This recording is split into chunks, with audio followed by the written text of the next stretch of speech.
ডাকাতে ছুরিকাঘাতে নিহত সেনা কর্মকর্তা তানজিম সারওয়ারের গ্রামের বাড়ি টাঙ্গাইলের শোকের মাতম। জানাজা শেষে স্থানীয় বোয়ালি কবরস্থানে দাফন করা হয় তাকে।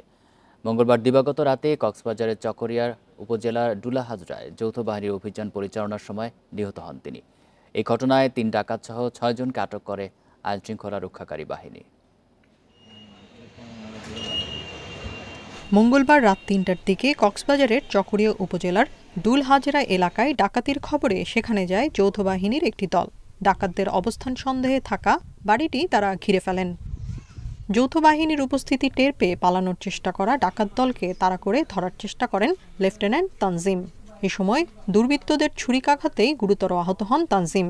পরে সাথে থাকা আইনশৃঙ্খলা রক্ষাকারী বাহিনীর সদস্যরা তাকে উদ্ধার করে মালুমঘাট মেমোরিয়াল হাসপাতালে নিলে চিকিৎসক তাকে মৃত ঘোষণা করেন। তারপরে ফায়ার উগো দিয়ে ফায়ার জনভরে ডাহাই ডাহাই থেকে গিয়ে উমিকা জনভর আয়োজনের সামনে হয়েছে গুলি উগো হয়েছে ফায়ার জনভর আবার সামনে দূর দিয়ে সেনাবাহিনী আছে 2 জন, এর হয়েছে আর 2 জন আছে। নিহত হওয়ার খবর সেনা কর্মকর্তার গ্রামের বাড়ি টাঙ্গাইলে পৌঁছালে এলাকায় নেমে আসে শোকের ছায়া। একমাত্র ছেলেকে হারিয়ে বাকরুদ্ধ বাবা মা। হত্যাকাণ্ডের সাথে জড়িতদের দ্রুত বিচারের আওতায় এনে সর্বোচ্চ শাস্তি নিশ্চিতেরও দাবি স্বজন ও এলাকাবাসীর। আমার তো আর কেউ নাই, আমার একটা মাত্র ছেলেই ছিল উপার্জনক্ষম। আমি তো এখন বেকার, বয়স হয়ে গেছে। এখন সরকারি অনুযায়ী যেটা যা করার দরকার, যা করবে, যেটা ভালো মনে করে করবে।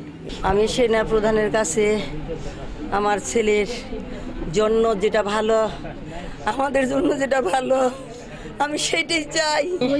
দুর্বৃত্তরা মারলো, তাদেরকে আইনের আওতায় এনে তাড়াতাড়ি অতি দ্রুত এনে ওদেরকে ফাঁসি চাই।